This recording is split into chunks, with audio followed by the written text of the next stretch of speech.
Hello, and welcome to the Expanded Woman podcast, where we talk about all things personal, spiritual, and business development.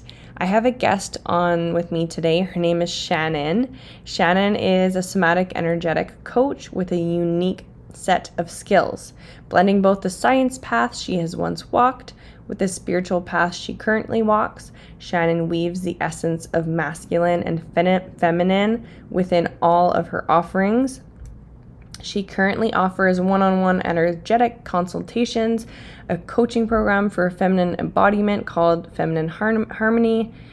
That's a 6 to 9 month course that's self-paced, as well as free resources and webinars on her website and socials. Shannon's main pursuit is to help burnt out female leaders learn how to optimize and sustain their health and wellness through the ebbs and flows of life. So, welcome to the podcast, Shannon. I'm so happy to have you here. Thank you. Thank you for having me. Hello. So, Shannon and I crossed paths just through Instagram and we started chatting over our connection with somatics and Reiki. And so I just wanted to start off by learning a little bit about your background. So like what were you what was your career before you started all this, or was this how you started out? Was it through your education with the myotherapy? Is that right? So it started off when I was in my early 20s and I was doing a retail job up until I was about 18, 19, and then kind of just went through that weird period of considering university or college or what kind of career I wanted, like we all do at that age. And I knew it wasn't retail, so then I started with the Cert 4 in massage. And I like kind of just gradually climbed up the ladder through that kind of manual therapy, hands-on industry. So I went from like massage to remedial massage, from there to myotherapy, and then from there into chiropractics. And it was like halfway through studying chiropractics, right in the middle of COVID. You know, everyone had a big spanner in the works in some way. And a lot of us changed either careers or the way in which we implement our career. You know, a lot of people started working from home and then that stuck around afterwards and things like that. Big shifts. And one of those big shifts for me was not continuing my master's in chiro. So I had 1 year left out of the five. So in Australia, chiropractic degrees and masters, they're collectively 5 years. Whereas I think in the States and Canada, it's like 7 years or something like that. But yeah, I had one year left, and nobody could understand why in the heck I left when I had 1 year out of five to go. And it was like an intensive course. Chiropractics is not an easy course to learn. I can imagine, yeah.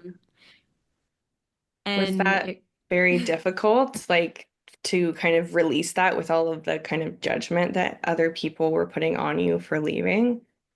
Or yes, were you just, yeah, that yeah. part was the most difficult. Making the decision to not go back was the least difficult, but dealing with the interactions and the implication of, you know, telling people that this is what I've decided to do. That was the difficult part. Mm-hmm. Particularly with like the older generation in my family where they're like, oh, but I was telling everyone you're going to become a doctor in chiropractics. You know, it's that label that I guess that egotistical part of me that I just let go of. I didn't need to be a doctor in Cairo anymore because at the end of the day, that's not what I realized that's not what I wanted. So it was easy for me to not see that as a future option anymore. And the more and more I learned chiropractics, it's not that it's not for everybody, but I just knew I didn't fit in that box because it's a highly regulated industry. Mm-hmm. And we don't need to get into the particulars of it, but it's a highly regulated industry. And I realized that I couldn't really be authentically me while fitting into that box, that category of chiro. And so I started shifting into what my heart was really calling for, which was more of the feminine embodiment and the energetics. And it wasn't something that I consciously planned. The Reiki course found me, and I'd never experienced Reiki. I'd never seen a practitioner. I didn't know anything about it. I just knew that it was energy work and I didn't even know what that meant, but I signed up straight away. And then within a week, I was going through the training. Oh And it wow. just like, it felt like that was my first part where it felt like I came home within myself Mhm. with my career. And then I had a similar experience when I did the womb hara training. The somatic embodiment coaching was also really cool, but it didn't feel like home. It just helped me relate psychosomatics together. So, like piecing the bits of the science and the anatomy and physiology with psychology and the emotions. And so Mhm. it really just helped tie everything from my past kind of scientific studies together and marry that with the stuff, the energetics and the feminine embodiment practices. The womb hara training, that was another moment where I felt like I came home and in my career. And yeah, it was just cool to see how science and spirituality come together. And it was really nice to be able to put those pieces together and feel like I'd come full circle and whole.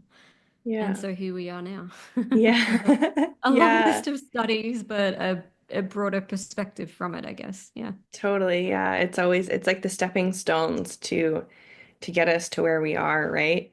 And Mm. I think it's just it cracks me up because, in the world of science, there's still we're still working with energy in the same ways. We're just with just Yes. different names, right? Yes. Yeah. Like Reiki and somatic work it's not the same, of course, because it's a different modality, but you're essentially doing the same thing.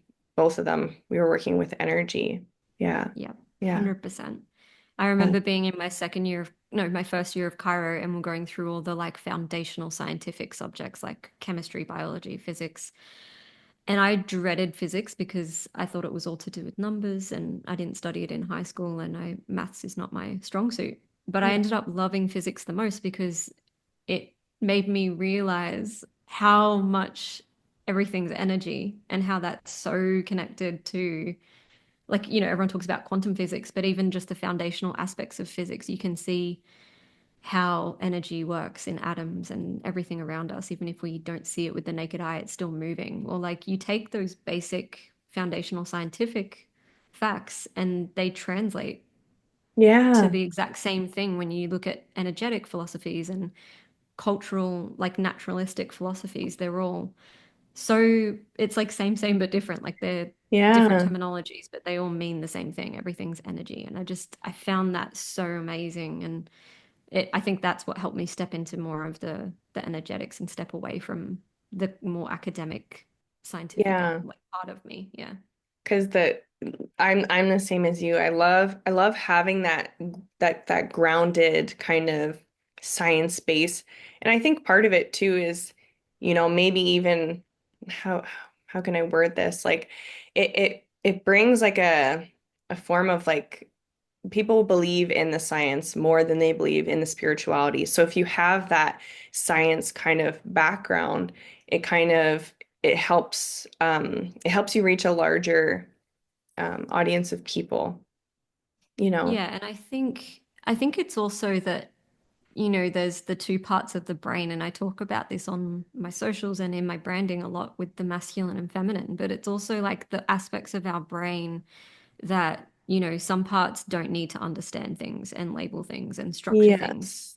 They just Yes. need to flow and go with it. And that's more of the feminine. But there's always going to be this kind of like carnal survival instinct where we need to understand things to know we're safe. We need to conceptualize. And I Yeah, feel like it is important to like know both. And I feel like I that's why agree. they're blending together now with things like neuroscience and quantum physics. And you're starting to really see the two extremes like blend together, mold Yeah. together, Yeah. which is really cool. And if you're anything like me, I'm like an information gatherer. So Yeah. I like to know all the science. And I think a lot of people do. And like you said, a lot more of the masculine, not just the masculine and feminine and men or women, but men tend to need more of that science proof, right? Yeah. Whereas us women, we're definitely a little bit more easily in with the flow.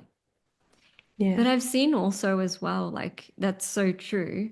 But what I have noticed in the last, like, I don't even know if it's been a year, but like, especially since coming to the end of last year and starting this year, there's been this like massive energetic collective growth. Yeah. And I've seen things happen even with men, like being more open to that side of things, like being more open to the energetics and being more open to alternative therapies and things like that. And that's been really cool to witness. Like, for example, when I first started dating my partner, he didn't want a bar of any of the sort of stuff I did, like meditating, yoga. And Yeah. it's just been in this last like year and a half where he's getting into like meditation more regularly. And the other day he came back from the beach and he found a quartz stone and he's like, I found it and I thought you'd like it. And he like brought it home for me and I was like, yeah, thank you. You know, and just like the way he speaks is so different to more than a year ago. I'd say it was probably about a year where I started to really notice the shift, but even in the last months I've really started to see men become a lot more curious. And one of the most beautiful experiences I had was when I started to do Reiki and energetics. I added that to my little list of things I could do on the back of my work t-shirt.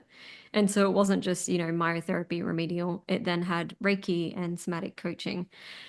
And I had a client that I'd see every 3 weeks indefinitely. He had osteoarthritis of his hips, and it was way beyond the point of needing an operation, but he was seeing me to maintain it to avoid an operation because he didn't want that. And so we were in maintenance mode, and I'd been seeing him for years. And then all of a sudden, he looks at me and he goes, "What's Reiki?" And I told him, and I was like, "He's no way he's open to this. He's like this old little man, and he seems really set in his ways, very routine." Mm-hmm. And and then the next time he came in, so I looked into Reiki a bit, and this is what I think it is. Is that right? And he kind of like reiterated. And then the next time, I might try it. And a part of me got so nervous because I was like, oh my God, he's going to judge me. He's not going to, he doesn't know this side of me yet. Like, Mm-hmm. he was a repeat offender. He came back like every single, I don't know if it was every 4 weeks, he'd have a Reiki session with me. And then he'd like Uh, combine that with his myotherapy session with me. And it was so cool uh, to see someone who I never thought would ever be open to it just come in with that. And this is what I've been seeing lately, especially, is like people just coming in with an open mind and an open heart to this stuff. And people are being called to it for a reason. I feel like everyone's ready for that now because we're at such a fast, accelerating growth period, yeah. We're craving the energetics and the grounding. I Yeah. agree, yeah. And it's funny because I same kind of story with me and my partner. He did not believe in any of this stuff at all until the first time I did Reiki on him. And I like to say that I plucked the doubt out of him because I this was right when I first started like and I was learning. It was like, one of the first few sessions I did, and I just felt called to pull something from his head, and he couldn't see what I was doing because, I was behind him, and he was like, "What did you just do? Oh my gosh, that hurt so much." And I was like, "Really? Oh my gosh, I just like pulled something." And he's like, "What the hell?" And then he was like freaked out, like, "Holy shit, I did not know that this was real." And then he started telling all of his friends about it. And yeah, it's just funny. It's fun. Like it really just goes to show that, when we heal and transform, it really does ripple out to those around us. And Yeah. especially when it comes to men, when they first learn about something or they're excited, well, it's like anybody, they want to share it with people, right? Yeah. So they're going out and telling their guy friends, and Yeah. it's nice to be releasing that toxic masculinity, Yeah. because that's really what it is. Yeah. And I think also what I'm seeing now is like women being drawn more to the feminine practices and coaches stepping up, like such as you and I, Yeah. because we're realizing that the masculine needs healing too. Like I've seen the terminology on social media, like as you know, there's all these like fad terms that just keep cycling through and evolving. And I've seen it go from like toxic masculinity now to like, okay, well, how can we heal the masculine within us? Because as a society, it felt like we as women needed to almost level up and be in that same vibration of toxic masculinity and just go to go, go, go, go, go. And then COVID came along and women as well as men realized, okay, we're burnt out. We're too much in that Totally. unhealthy state of masculinity. How do we come back and balance? Well, then all the women just started craving going back into the feminine. Now I feel like it's just at that pivot point where we're starting to kind of come back to the masculine, but with a new and fresh perspective and like trying to bring in more of a healthy masculine, you know? I totally agree. Yeah, I've been noticing Yeah. the same thing and like in myself and everybody else. And it's Yeah. funny because you don't think of it like that. When you think of toxic masculinity, you think of like men just kind of rejecting anything that's feminine whatsoever. But toxic masculinity is also working like working way too hard and working way too long and just pushing and hustling, that hustle culture. Yeah. That's toxic masculinity, and we have been totally um, sucked into that. And I Yeah. agree, and I think it went super far the other way to where we were all airy fairy, like, okay, okay, this isn't the answer either. This is too much. Yeah. And now Yeah. we're like, okay, where's the middle? Yeah, Or exactly. how can we get closer to the middle so, you know, um, it's always going to ebb and flow. We're always going to ebb Exactly. back and forth. But Yeah. how can we show up in our masculine in a way that's not, Healthy. yeah, Yeah. yeah, in a way that's healthy. Yeah, Yeah. yeah. But I guess not necessarily even healthy, but just beneficial for More ourselves when we're in grounded. that. And yeah, and then also beneficial for the collective as well, like as a Yeah, society. yeah, Yeah. yeah. I notice now, I think there's always going to be times where we have to like get shit done. Yeah. And But I notice now the energy that starts to happen when I get into that, and I can pull myself back now and be like, slow down, like take a breath, like make sure you're eating. I feel like that's the benefit of being somatic practitioners too. Like I know a lot of people, that's another fad word that people throw around on socials as well. But like if you've had the training, you start to not only look for the signs and symptoms, the manifestations in other people when you're coaching them, but you can really start to tap into yourself and kind of discern what state your nervous system's in and what that's telling you. You know, like I call it the pain body, whether it's literal pain or just little subtle tickles of a feather. But like we become a lot more attuned to our physical bodies in this context of like, what does that mean in a greater picture? Like, what does that mean for my nervous system? Yeah, but also, what does that mean for my energy, my soul, for my emotions, for my thoughts, like all of the bodies within me? Yeah, yeah, And then coming exactly. back down and grounding and listening to that. And Yeah, I feel like it's such a gift that we can have for ourselves as well as for others. yeah, Yeah. yeah, I agree. Yeah. And it's crazy. I think about it before I took my somatic training. I didn't really have any body awareness at all. And Yeah. within 2 or 3 months, I feel everything. And I Yeah. think that a lot of people shut that down because, well, a lot of people have had really difficult upbringings, and so it just becomes too much, right? And so Yeah. we It's easy shut, being in the discomfort. Yeah. yeah, that too, and it's easy to just kind of disconnect because I'm sure you probably, I don't know exactly what modality you work with. We'll get into that in a second, but I have a lot of clients that say, "Oh yeah, I don't really have any, inner sensations or I can't visualize or whatever." And then we go into session and they're telling me like what's going on inside and they're telling me what they're seeing and I'm like, "Oh, interesting." Yeah. It's just needs a little bit of guidance sometimes and yeah. Yeah. Yeah, it sounds like we do a similar thing. Yeah. Because when I'm guiding people and prompting them, it's usually like, is there a color or a texture to that Hmm. feeling? And Yeah. they're always kind of like, oh, that's weird. Like, why would there be a color to what I'm feeling? Like it's that initial breakthrough for people Yeah. realizing that energy doesn't necessarily have to be an unseen thing. It Yeah. starts off with a felt sense, but then we can really develop our abilities. Some people call it psychic abilities, which Yeah. isn't untrue, but I feel like as a society, as a collective body of humans, we can all tap into that.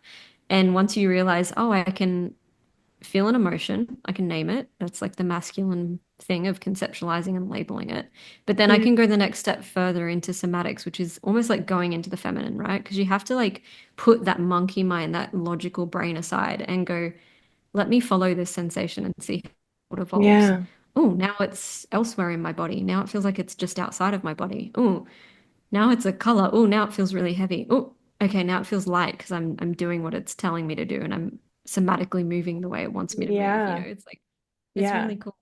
Yeah. I like to tell people, like, usually at the beginning of a session, I'm like, I'm going to ask you a bunch of really weird questions, and you're going to be answering them, and you're going to be shocked Yep. because people who have never done it before just drop in, and they're naming colors and they're naming textures, and it's just it's funny. It's just it's energy really is what it is. And I like to tell people too, like, it can be kind of similar to a mushroom trip or something of Hmm. the sort. You kind of drop into that space. I know I do sometimes, and sometimes I see Yeah. my clients doing that, and it's almost like, well, you're dropping into your subconscious, right? So you're kind of in an Yeah. altered state of consciousness. Yeah. Yeah. Yeah. Yeah. So It's really cool. yeah. So yeah, I guess it does sound like we do practice kind of the same modality, Yeah. which is interesting. I'm sure there's probably variations because it's Yeah. I mean, when I went through my training, there was no like labeled description, but he took us through a bunch of practices that were said to be more traditional. yeah, A it's lot of based Carl on the Jung's Peter work Levine. and yeah, yeah, Yeah, based on it. Yeah. yeah, Yeah. based on that and his own variation. And a lot Yeah. of Carl Jung's work as well. Okay, I haven't Um, heard of him, I don't think. I think maybe the reason it might be a little different is because the training I did was for online. It wasn't like for in person. I don't know if yours was as well. Yeah, mine was online as well. Yes, Yeah. yeah. So the way we learned was to do it almost like this, like a Zoom session coaching online. Yeah. And so I don't know if that like made a difference to how we would, I guess, take someone through a session when you take that kind of setting versus in person in a clinical setting or in a, in Yeah. person setting. Yeah. But to me, it's like, I don't know, when you get into the somatics with people, it's really is just that pretext of questions and getting people to realize, I guess, to drop the barrier Yeah. and to like realize that they can do it. Yeah. Yeah. Yeah. Creating the safe space as well, I guess. Yes, totally. It's such a powerful modality, this specific type of somatics. I believe, of course, all of somatics is, but really, I think the most crucial thing that we're doing here is like observing the energy, because that's what's missing with traditional talk therapy, right? And I'm sure you guys Hmm. probably talk about this too. We always say in our training, you've probably talked about this 100 times, your trauma or whatever, if you've done talk therapy, and it's not it's not doing anything because we're not Yeah. getting to the root cause, which is the energy that's being held in your Yeah. field, right? Usually in your body. Yeah. Yeah. And so really all we're doing is, and I usually explain that to my clients too, all we're doing is observing the energy. The reason for all of those questions is to deepen the presence and the awareness on that energy so that it can start to shift. And that's scientific, observing Hmm. energy and it's shifting, right? Which Yeah, I is such a remember weird when, thing. yeah, and I remember when I first went through the training, I was like, how can I, because I'm so used to meditation, right? Where it's Mhm. less vocal prompts, more silences, more anchoring in the breath. Like our awareness is anchored in the breath. Mhm. Whereas with the somatic practice, it took me a little while for myself even, to get used to this weird sensation of being so dropped in and following the unconsciousness and the subconscious layers while still hearing the vocal prompts of the person on the other end, still responding. And you almost feel not crazy, but like it feels like a strange foreign thing at first because it is. It's like not something we do in our day to day. Like you say, we're so used to talk therapy. We're not used to Yeah. linking the different states of consciousness together. You know, like if I Yeah. respond to a vocal question, say you're guiding me in a session, and you ask me a question in the middle of it, I'm unconscious and I'm telling you what's happening in the unconscious state. But like, how am I then vocalizing that on a conscious level to you? Like, how crazy is that Yeah. that I can tap into all those layers of consciousness? It's And weird when you think about it is, it. It's yeah. crazy. I Yeah. guess it's like hypnotism as well. Yeah. Totally, yeah, because it's very different to be in the mind channel and to be in the body channel and describing it. Do you know what I mean? Like you Yes. can see it as a facilitator where obviously where the person's awareness is. Yeah. And yeah, it's it takes a skill to be able to talk it out at the same time. Yeah. Yeah. Yeah. Some people have to feel into it and then speak afterwards. Yes. Yeah. Yeah. Yeah. Yeah, I do like giving that as an option at the start. Like, would you rather I do the vocal cues and you answer during, or would you rather answer at the end? And Yeah. sometimes they don't know, so I'll just say, you can give me a thumbs up if you decide not to reply. Yeah. Because that way they can stay dropped in and it's just a Yeah. thumbs up. I like And I that. know not to expect, and I can just keep following with how they're responding, you know? Yeah. Yeah. I don't do exactly that, but I like to tell people like I'm gonna give you lots of time to Yeah, answer. yeah. So don't Yeah, feel that's like you good. have to rush. Take your time Yeah, to like that's feel actually into the really good. yeah. So then Yeah. they can just they know there's no pressure. Because sometimes you can see people are like, shit, I have to answer. Yeah, yeah. Yeah, And it that's so takes true. sometimes takes them out of the experience. Yeah, that's so Um, true. Yeah, I haven't even thought to do that, so I'm going to give that a go as well. Yeah. This is why it's good to chit Yeah, chat no. with other, yeah. Bounce back And and forth. I think it would be so much fun to do a swap one day and to see like how similar, how different we are. Yeah, yeah. Yeah. That would be really cool, actually. So, and we were kind of talking, I kind of wanted to talk a little bit more about this because we mentioned it briefly earlier, how you were saying it helps people develop their, did you say, I don't know if you said clairs or gifts, the psychic abilities, I think is what you said. Yeah, yeah. Because, and I'll just kind of tie this in for everybody else. And I have another podcast on the five channels of awareness, and I'm not sure if yours is the same. Is it also through the five channels of awareness that you do your practice? Like we talk about you bounce people from the mind channel, and then there's the posture channel, so like what they're doing with their Right. body. There is Yeah, the emotions, yeah. and then there's the felt sensations, Hmm. and what am I missing here? Mind, body posture, felt sensations, visualization channel, Okay. imagination. Yeah, yeah, yeah. Yeah. And so, you know, for instance, even for me, when I first when I started doing somatic work, I had trouble visualizing things, or I thought I Hmm. did. And so that's kind of how I wanted to tie it together, like the visualizing. We're strengthening that while we're in session because we're guiding you to visualize things. The listening. I always like to ask people, you know, like when they're observing an energy and whatever, sometimes I'll say, like, what is it, what does it want to tell you? And so they're Hmm. like they're listening, right? And so that's kind of how I tied it in. I'm not sure if that's what you were talking about when you were talking about developing the psychic abilities. Is it kind of Yeah, yeah. similar? That's Hmm. kind of what I meant. Like it's like layers of kind of I would say neuroplasticity is the best way to describe it if we were going to go more down the science route Yeah. because we're forming new pathways really Hmm. or a remembrance of pathways if you want to look at it that Yes. way, right? Because I don't know what everyone's belief is. Everyone's beliefs are different. But, you know, if you think you've had, for example, a past life and you've experienced these things before in a previous life, then it is a remembrance. Yeah. You know, it Yeah. feels somewhat familiar when you start to rekindle these connections. Like when I first started, I don't see visualizations in the real tactile realm of Earth Yes. in reality. Yeah. But when I do see them, I feel it. I really feel it in my third eye, and I see it almost like a dream. It's a visual thing. Yeah. Yeah. And so that's how I see things. And when I do see them, when I started seeing that, even with Reiki, because Reiki was before I did somatic practice, Yeah. it felt normal. And also, it reminded me of just the things I would experience as a child, So it was a remembrance rather than a rewiring of the brain or like creating a new pathway. But Yeah. I feel like for some people, it can feel like a rewiring as well.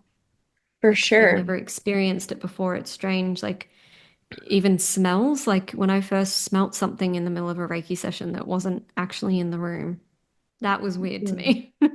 And it Yeah. was linked to a Yeah. visualization I was having, and it felt like the thing I was seeing in the visual made sense with what I was smelling. And I like opened my eyes for a second and looked Like, around the actual what's room, and I what's was in like, here? what is happening right now?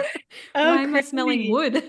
Yeah, Oh, wild. That's really yeah, cool. Yeah. yeah, Um, yeah. and so would you say that it was your Reiki attunement and training that kind of Mhm. started to wake everything up again in you?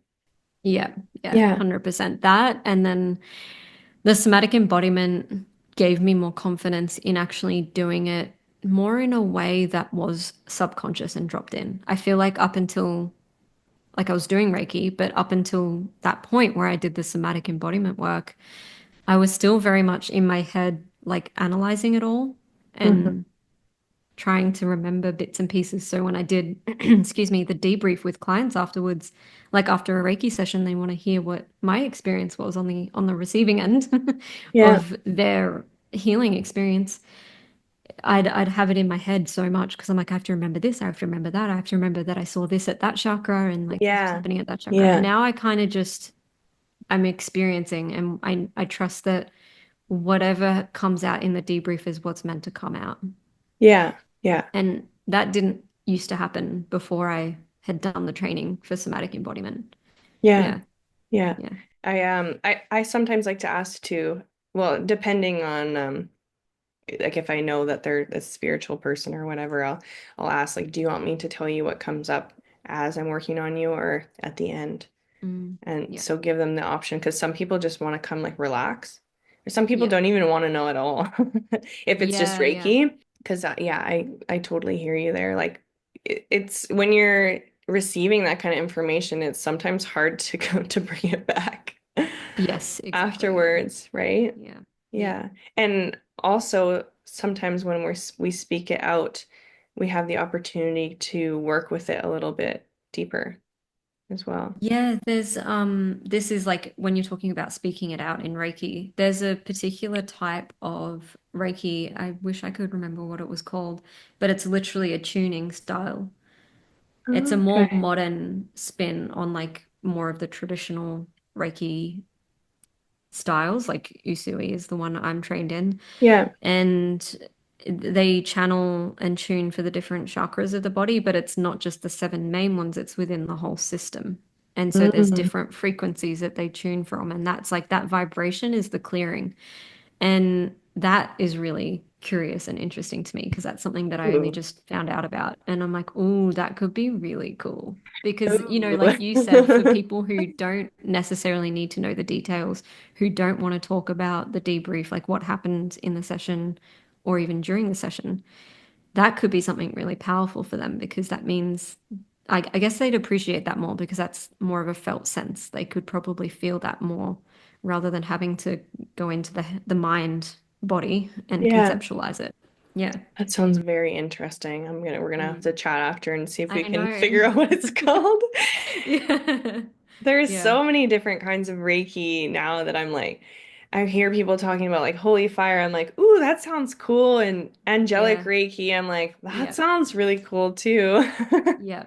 Yeah. There's so many different kinds, and like the holy fire and angelic ones are the more modern ones. And I feel like when I look up the different types, they say they're like more of a high vibrational frequency of that Reiki energy that we channel.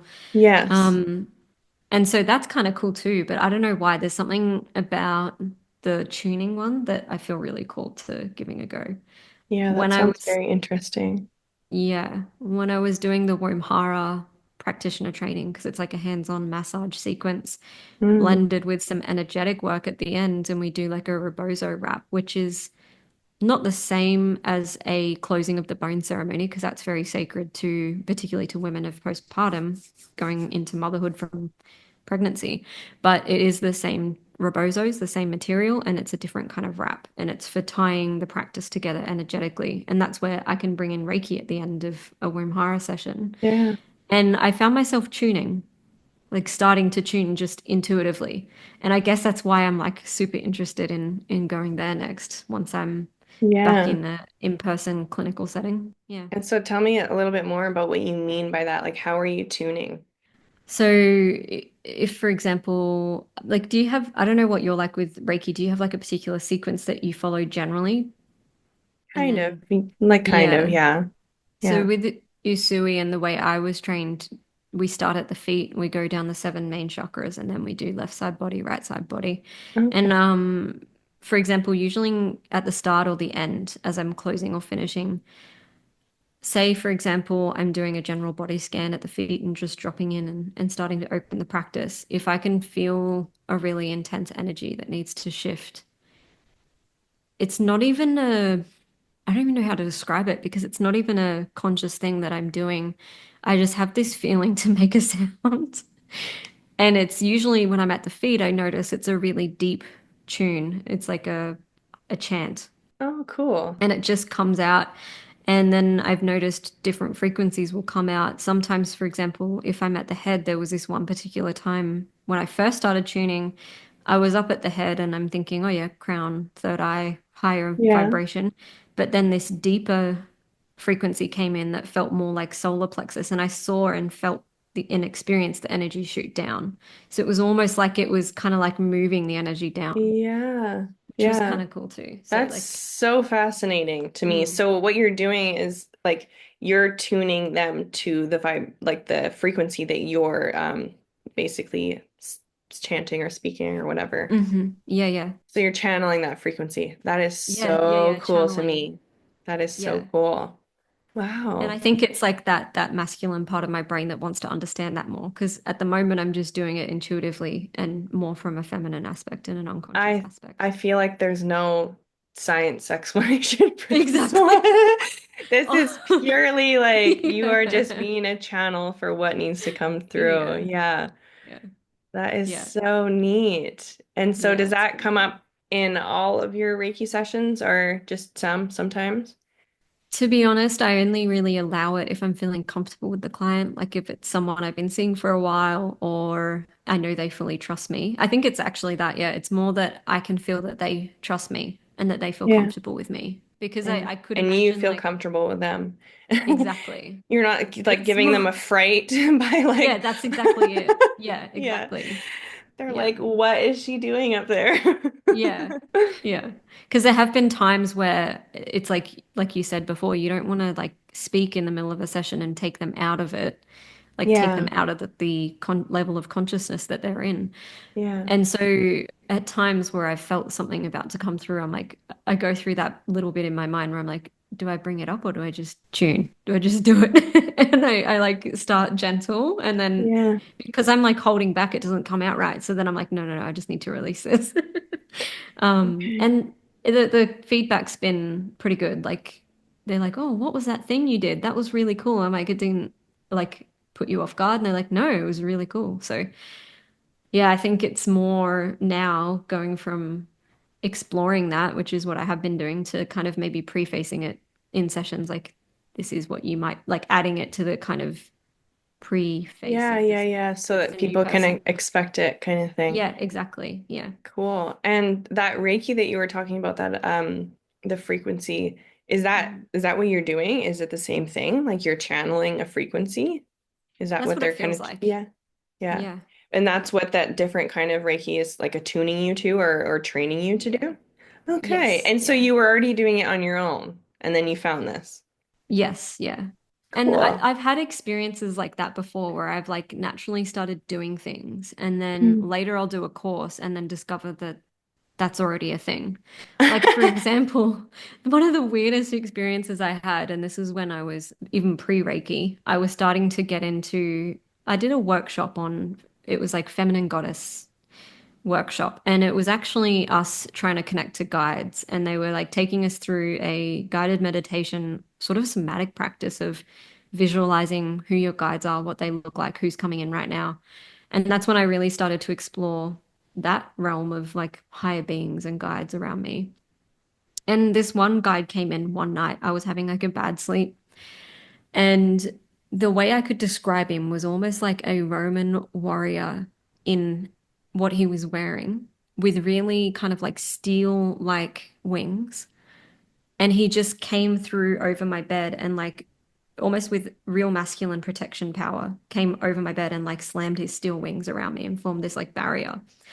And I was like, cool, that feels safe now. Like I needed that masculine safety. Yeah. And it happened a few times, and then I was like, who is this person? Like, what is this? Because I realized who my goddesses was from who my goddesses were from a workshop. And Yeah. now I've got this masculine archetype coming in. And I like literally asked him the third time he appeared, I was like, who are you? And he's like, I'm Michael. And I was like, okay. And then Oh. it was like a year later where I found out about the archangels.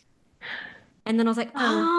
Oh, you're like, oh. that's who it was. But how weird is that that I didn't even know about the archangels? Oh, And then I that's was like, like the that's kind of shit that gives Archangel you Michael. goosebumps. Yeah. You're like, oh my God, that's so cool. I love those connect the dot moments. Yep.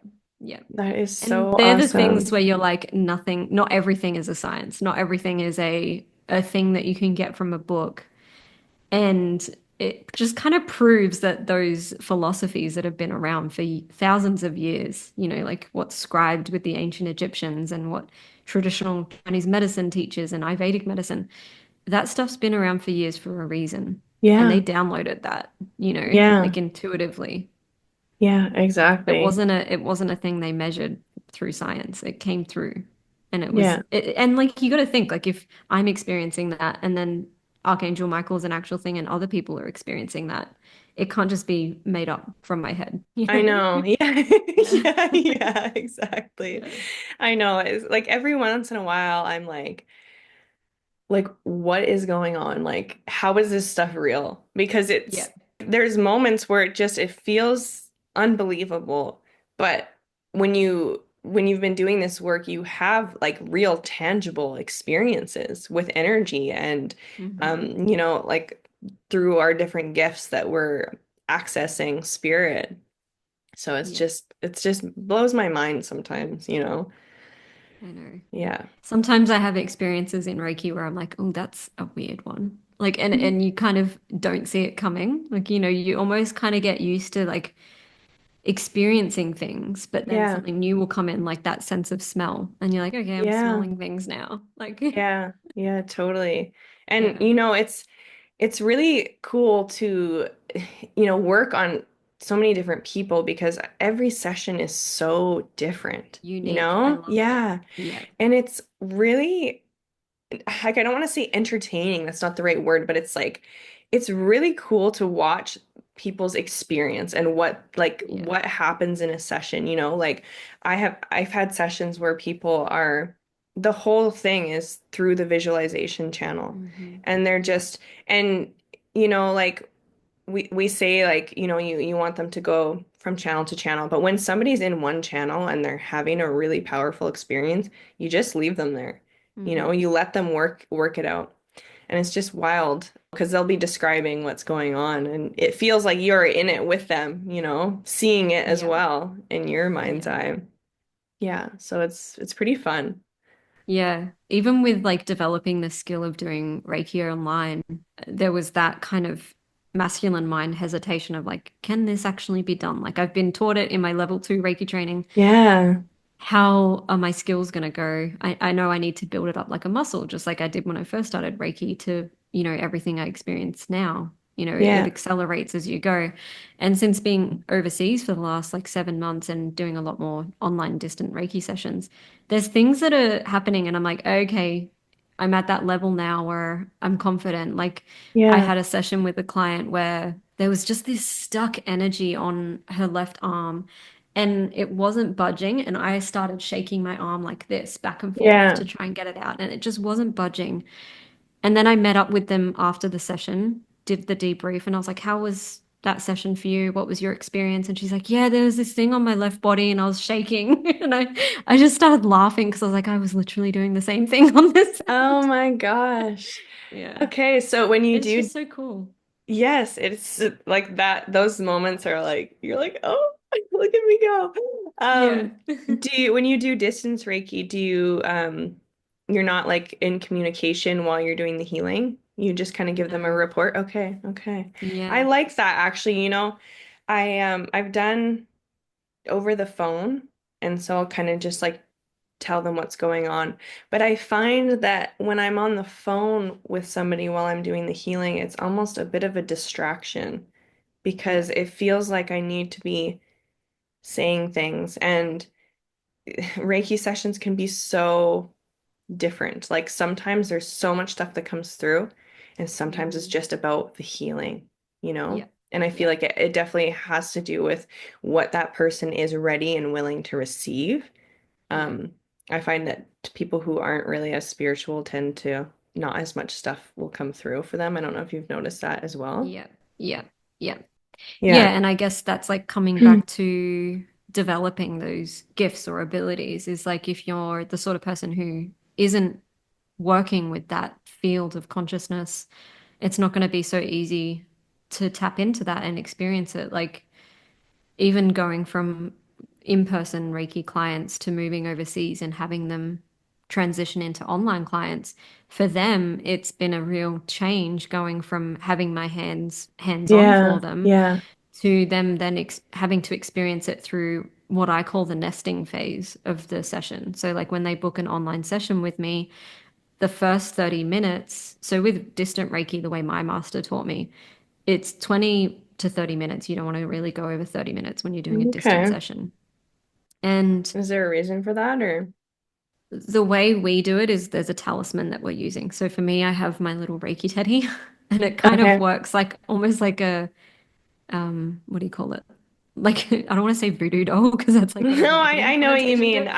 But I yeah, use it's like stones. I use stones, so yeah, chakra yeah. stones, yeah. So it's like Yeah, same, but there you different. go. Yeah, Yeah. exactly. And so when doing that, it's like you've got this tiny little confined space that you're working with. And because you're not using the stimulus of the physical body, it kind of almost takes that barrier away. And so things accelerate and come through a lot faster. And I find that to be true from Hmm. experiencing that. Okay. Like I find things just come through so much faster when the physical body and I think the conscious mind is out of the way. Yeah. Like it Cool. feels like way more energetic when you're doing distance because that's all you're working with, really, because Yeah, they're that not there with person, you. because it's Yeah. like I said, it's almost not that they're distraction, but they kind of are, you know? Because Hmm. there's like for me, sometimes there's a pressure. The ego Yeah. has like a pressure of, to perform or to be Yeah. sharing what's coming through. Yeah. So I really like that. I really like that idea of doing Yeah. not over the phone, just doing Yeah. distance. Yeah. So I kind of like set it up in a way where I say, this is where you begin nesting around this time, and I'll be on the other end, So they're not just on a call. nesting as they're just like in They're bed, just like nesting, doing chilling. whatever they want. They can meditate, they can sit and drink tea if they're if they're a bit nervous and they've never done it before. They Yeah. can kind of just find a quiet space to reflect, even. Yeah. But it like whatever that looks like for the person. Some people just fully lay in the bed and go deep into meditation and play music and fully experience it. Like those are the kind of Hmm. people who, like you say, they're a bit more open and familiar with all of the energetics. Yeah. And those are the people who really experience stuff on the other end, like my client who had to shake her arm and things like that. Yeah. But yeah, that's how I set it up. Sorry, that's where we were Yeah. going. That's how I Yeah. set it up is like the nesting, and then we meet on the call afterwards and kind of talk about it. And Oh, so you do a call to like debrief.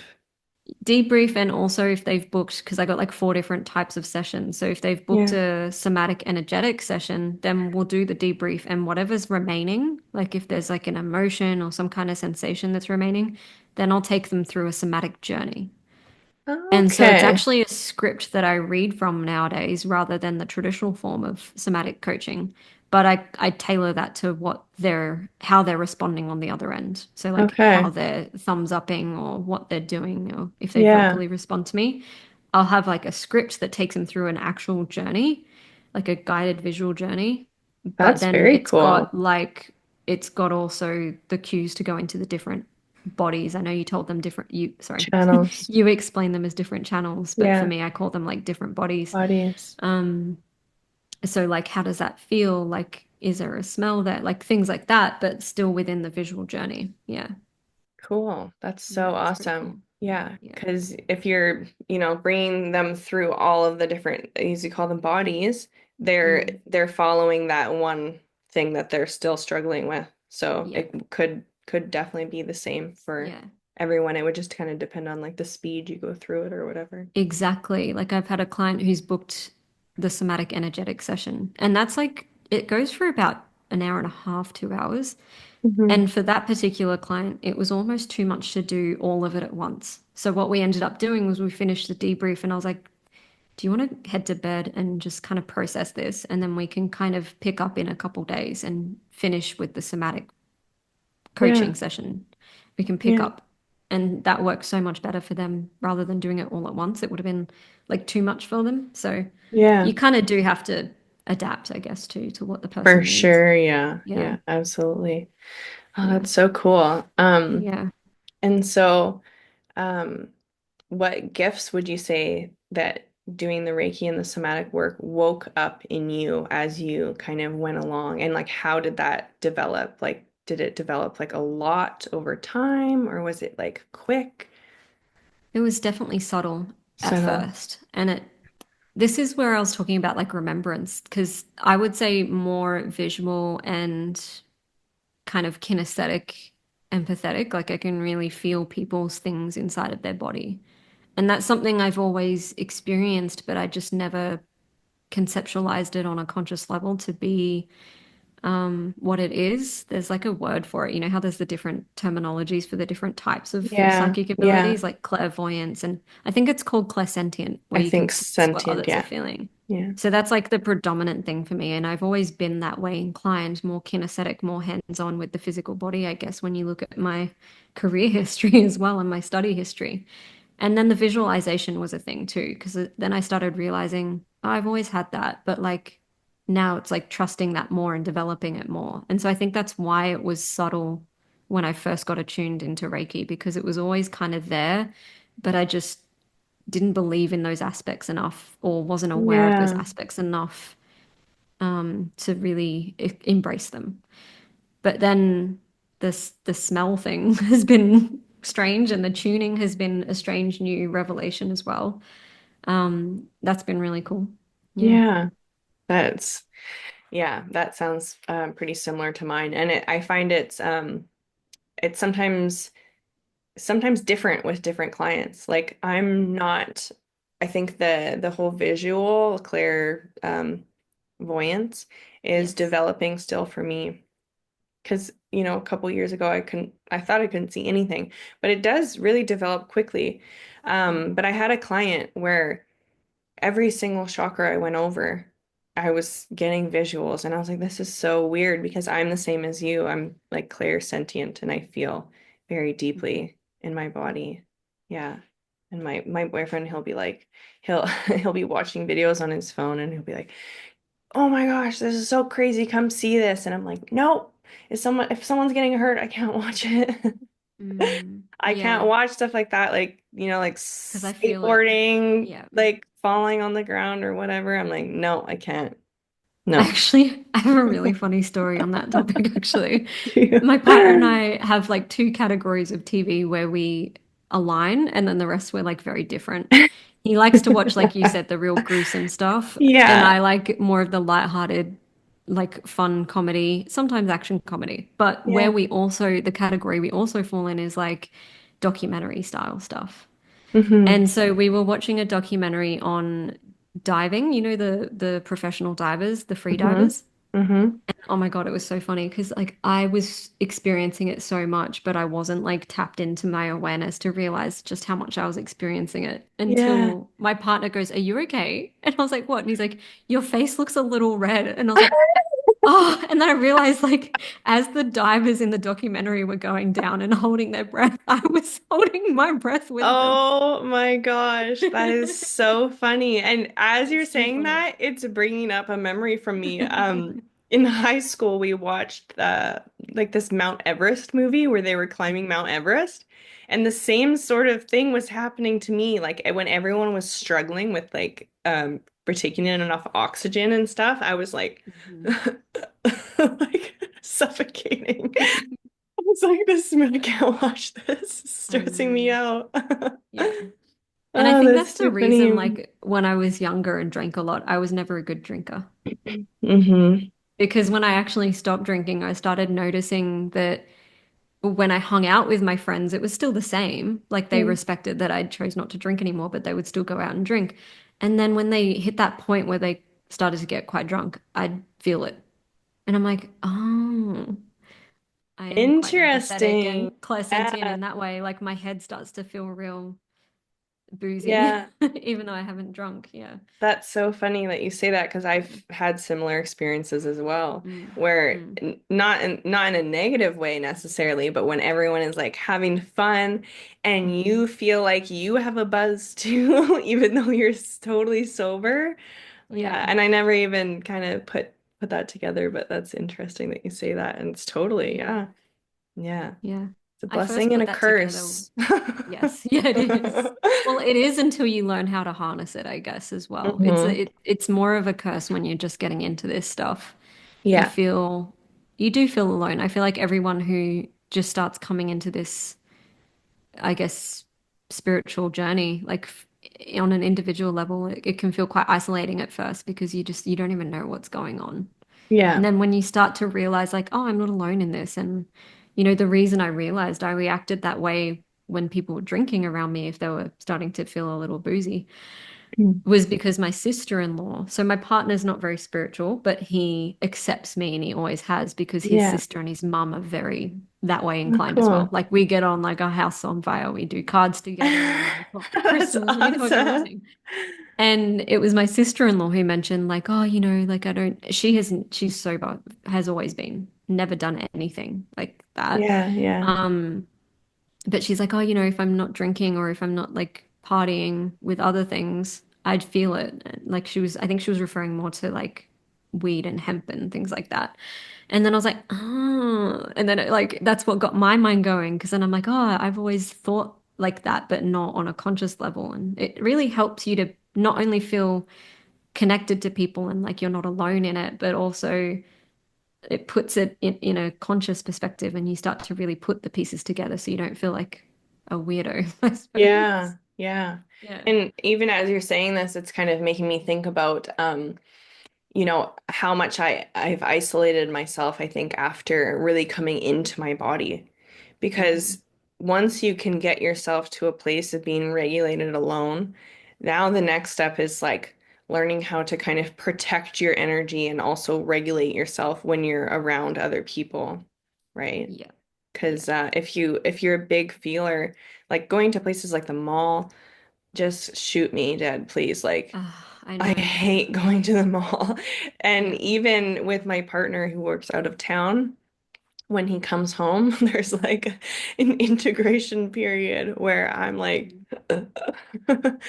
Yeah. this is too much. This is too much, you know? That's funny you mentioned that because I've been the same with my partner. Like, not even he doesn't work on and off and go away and come back. But like, if he's had a really busy period and we haven't been like physically intimate, it takes me like a good day. It's almost like re-emerging with him. Like, it feels Yeah. like I'm dating someone new in a way. And Yeah. he doesn't get that. He's like, let's get into it. And I'm just like, oh, just can we go slow? Like, I feel like a Yeah. frigid. Like, it's You're so like, funny. I'm not interested. Sorry. Yeah, I feel the Yeah. same. It's like you have to acclimatize Yes, and yeah. come into connection again. Yeah. Yeah. Yeah. And so what kind of sessions are you doing? Like what's your favorite session to do and what's the most common? Or is it kind of a little smorgasbord of all of the things? It's definitely a smorgasbord in the sense that like people will because it's so unique. Like the Yeah. offerings I have, there's the one-on-one offerings, I should say, because I have a program that I am in the midst of releasing right now as well, and I've got a few like beta clients, guinea pigs in there now. Mm. But the one-on-one sessions, they're all distant Reiki essentially, but I just incorporate different things. So they are somatic energetic because of my background and the things that I incorporate into them. But they're more just like the 4 sessions are more like, how do you want to receive them?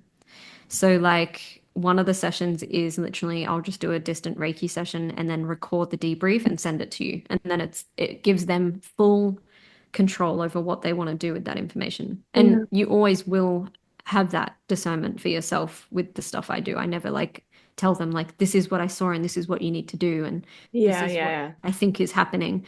It's more just like a blah, this is what I saw. Leave that to your yeah, interpretation yeah, and however you want to process that.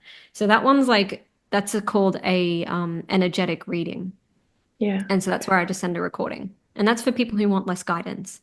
And then Mm, it kind of trickles from that all the way up to the somatic one, which is where I'm like, I'm really holding your hand here because we're mm-hmm. doing an energetic reading and then we're doing the debrief and then we're seeing what's left there and then we're processing through that together. Yeah, So it kind of, it's all the same, but it's like more on the spectrum out of the 4, like how much guidance do you want and how much, I guess, support in that way. yeah. Okay. And would you say you built your business in person before you kind of started making the transition online? Or Yes, yeah, yeah. yeah. I think because I transitioned to distant Reiki, it's definitely evolved Mm. into something completely new because you do have to adapt with the fact that that person's not there in the room with you. Mm-hmm. But the style of Reiki that I was doing was similar to what I'm doing now energetically because I was starting to incorporate, and I'm sure you do the same.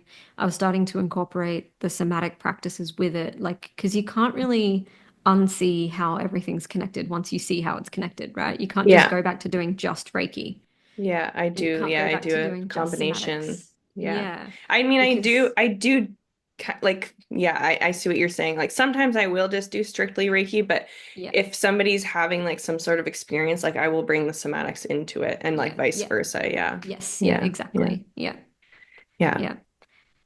So it all kind of, yeah, blends together. But going back to what I was doing before it was online, yeah, I was doing, it's definitely evolved from hands-on, obviously. So like I was doing womb horror sessions, which I really loved, and I would love to get back to that when I move back to Australia from Hmm. where I am now and do more of the womb horror sessions because they incorporate a nice blend of the stuff I used to do, like myotherapy and chiro, because it's all hands-on and anatomical, as Mm. well as more Can't of the really do feminine that. stuff. Oh, Yeah. distance. Yeah. Yeah. Yeah. Yeah. And then more of the feminine practices and then also the energetics at the end. So it's just kind of like the best of everything, which is why Yeah. I love the womb horror if we're talking about doing online, in person. But for now, it's like the online sessions are like a beautiful blend that I've created for online, like as an Yeah. offering. Yeah. Cool. Cool. And so are you seeing a lot of growth with your online space with like finding new clients and all that kind of stuff? It's definitely taken trial and error because Yeah. I've come from such an in-person practice. But I would say the thing that kind of helps to the two things that really helps me anyway was I did a business coaching course with Melissa Ambrosini. She's an Aussie like me, lives up in Queensland, same area as me. And Yeah. she really took me through how to kind of scale your business from zero to at least a point where you can start paying for ads and things like that. So they kind of take you through more of a low tech, low cost way of accelerating. And I'm still implementing that. I feel like everyone goes through those stages. You know, it's not a cookie cutter thing. Everyone has different No. paces in which they go through it. I think I'm a bit slower because I'm a Taurus, but also Mhm. I like to make sure that everything I'm doing is done with intention and is done in a way that is going to call in an authentic audience, an audience that actually wants to be following me, for example, on Instagram. Like I don't want just half of them to be bots because I paid for them. And then that doesn't really even convert, you Yeah, know.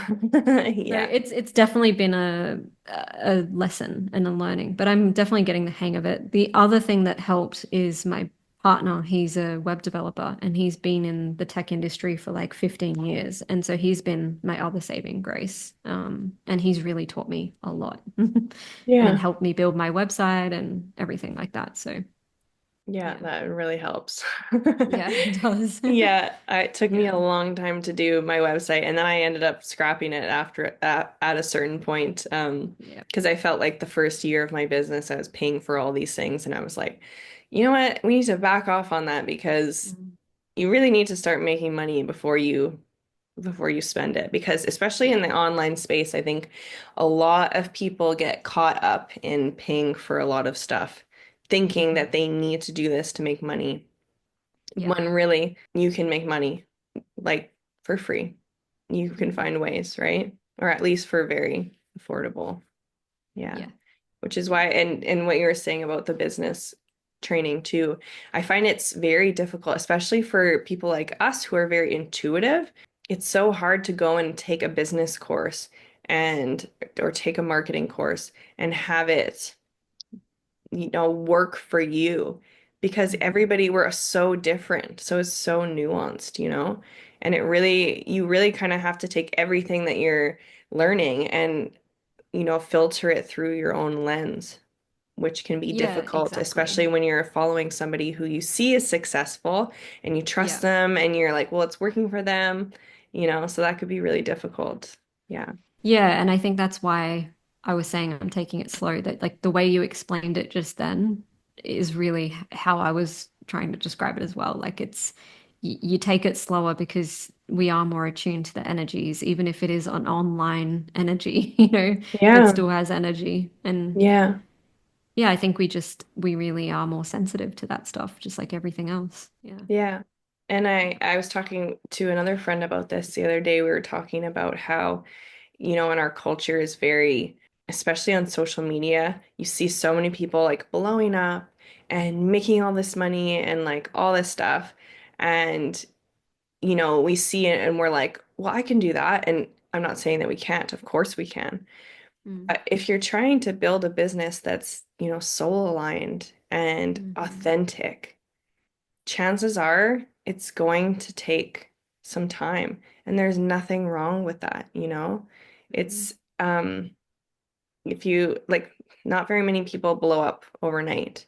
And I think that that gets kind of portrayed a lot. And so when Yeah. it when people like us who are just very slowly building their business, we can see that sometimes and think that we're like it's not fast enough or we're behind and yeah. Yeah, it's kind of that thing where, like, we're talking about how people took toxic masculinity and then went the complete opposite way or took it Yeah. too far. It's the same with that whole, what was that saying I was just thinking of?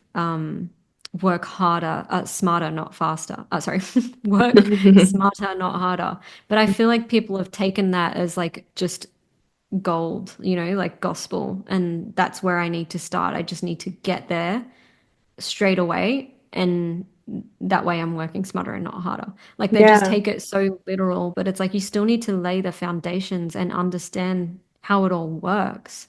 Yeah. Or Yeah, just exactly. and there is obviously the other end of that spectrum where like you can hesitate so much that you don't take any action, Yeah. obviously. Hmm. But like it's not something, especially when you're new to the online world, where you can just kind of like jump in and just start making millions of dollars when you don't even know what you're doing.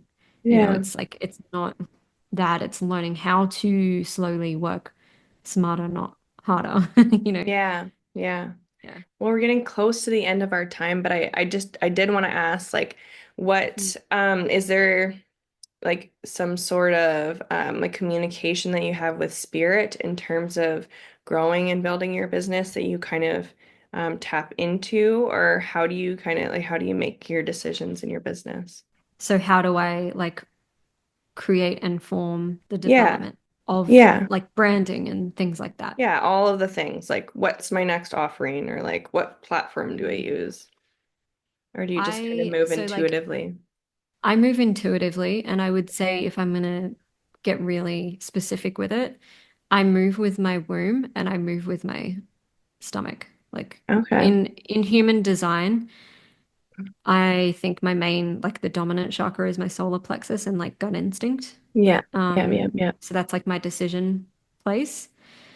And when I did my womb horror training, it really taught us how to drop into our intuition through the feminine portal, so like through the sacrum and the womb area.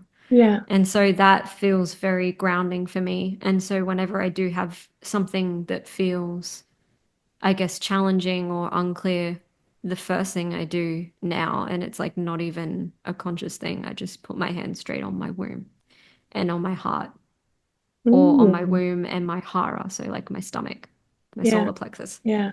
And I just talk to myself, And like whether close it's like, your eyes and kind of like yeah, tap in. how does that feel? Yeah. Cool. Very interesting. I love that. I'm a splenic authority, so like pretty Mhm. close to same kind of Yeah. it I like think we're gut. both projectors too, right? I think I saw you Yeah. mention that you're a projector as well. Yeah. Yeah, Yeah. that's So, cool. is there anything more to that process like that, you could share with other people for just tapping in, or is it just as simple as that, just putting one hand on your one hand on It's the belly, one hand on the heart? it's as simple as that, but it's like really somatically going into the unconsciousness as well, you know? Mm. And it's one of those things like you can't really describe that unless you're in obviously a coaching session, like a somatic coaching session. But like if you've never experienced, for example, going into the unconscious, going into like out of the mind and into the, for example, emotional body or the energetic body, it's just using your five senses would be the most simple way to do it. So, like putting your hands there and using that sense of touch, and then Yeah. noticing what you feel there emotionally, for example. So, like dropping down into the emotional body and Mm-hmm. just getting your energy from up in the head down. So, dropping down, I would say, is the energy kind of Yeah. frequency that I run with. That's the other thing I'd add on to that. Okay, But cool. I'm actually just finishing up a ebook. I just created a free webinar and I finished editing that, and it's on energetics and energetic clearing, but coming more from the chakra system and how we can work with our own energies and do our own energy clearings without needing Reiki. Because, Yeah. like, not everybody wants to go and do Reiki training, but yet there's this like, oh, I'm an empath, for example, but I don't really know enough yet to really know what that means. And, I walk into a room and then I come home and I feel like the energy's with me. So, like, this book takes you through how to do energy clearings and how to work with the energy exchanges, incoming and outgoing energies, and how to do all that through the chakra system. So, that's another thing I would say to keep an eye on that's coming out. That's been Yes, really that was what creative I and was gonna fun to ask you build. next. So, Yeah. There you go. yeah, you just knew it intuitively. I There you love go. that. Yeah. And it's funny because like I actually do a similar thing, not necessarily when it comes to like decisions, but I think I think the hand on the belly and the hand on the heart, I can't even tell anymore because it's like a coupled experience for me. As soon as I do that, my heart starts to open. Mhm. And I can't remember how that started and if it started from just simply doing this. I think it did, but I'm not sure because I Yeah. don't know what it feels like for everybody else, right? Yeah. But it instantly brings me back to center when I place one hand on my Yes. belly and one hand on my heart. It brings me back in instantly. Oh, I would love for you to go and do the womb horror training now that you're saying that. There's so much more we could talk about that because they talk about this visualization of this infinity loop that ties heart to womb and womb to heart. And it's the way we drop down. And it's so cool.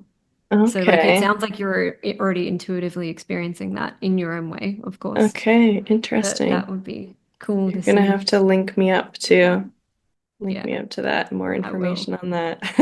Yeah. Yeah. And I think that putting one hand on the belly and on one hand on the heart is like it is a common thing for people to Yes. somatically feel held Yeah. and Yeah. connected to themselves because you're touching yourself, right? And Yeah. I think that, even hands on the arms or hands on the legs like that also is bringing you into your body as well. But this is really like the center line of your body, Yes. right? Yeah. Yeah. Belly and heart. So Yeah. Yeah. Totally. yeah. Well, this has been so much fun. I feel like we could talk all day. I know. There's so much. You're gonna have to come back on and maybe we'll have just another conversation and That see sounds where it great. goes. Yeah. Yeah. Um, Yeah. but yeah, you mentioned your freebie coming out. When can we expect to see that? Really, it's just however long it takes for me to figure out how to get that on my website or Sounds like a when my job for partner your decides to husband. help me. Yeah, exactly, exactly. So whenever he has time, but I don't expect it would be like longer than a month. That's me overshooting and overestimating. So within the Yeah. next month, I will Yeah. definitely have that on my website under the free resources and um, under the free resources section. But also, just if you have a look at my social handle, Somatic Body, or it's somatic.body. Yeah. I'll So definitely drop just, links for everything for you in the show yeah, notes. Is Instagram the best place to find you then? that's the best place to find me, and that's where I do a lot of my updates. And Okay, then, yeah, my great. next goal is to get a subscription and newsletter going as well on my Amazing. website. Amazing. And just for the Yeah. listeners, Shannon does post a lot of really awesome information on her Instagram all the time. So you should definitely Thank go you. check her out. Thank you very Yeah, much. no problem. All right, Shannon. Well, it's been amazing to have you. I can't wait to have you on the podcast again. So thank you for being here today. Thank you so much for your time and your energy. Okay, bye.